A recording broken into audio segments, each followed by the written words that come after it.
Good evening, boys and girls. This is Miss Dianne from the Elk Grove Village Public Library.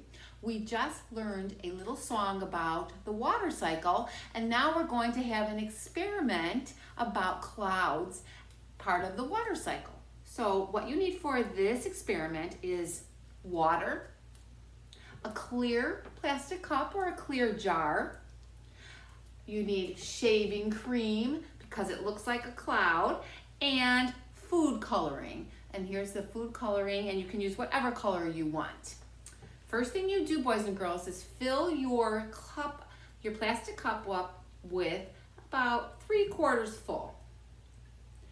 And then you add your cloud.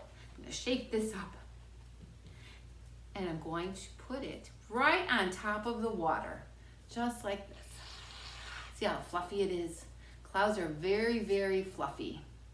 Now we're going to add our rain, and I'm going to use blue full coloring for this.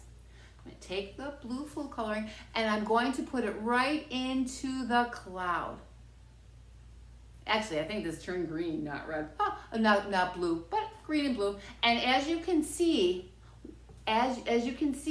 it's starting to make a rain-like effect. When the cloud gets very heavy with the raindrops, it falls through, and that is how it rains. When the cloud gets heavy, the rain falls through. And then maybe I could try a little bit of a yellow raindrop and see what happens. It almost looks like fireworks, and you can see it got too heavy, so the rain came through. And maybe we can add a little red.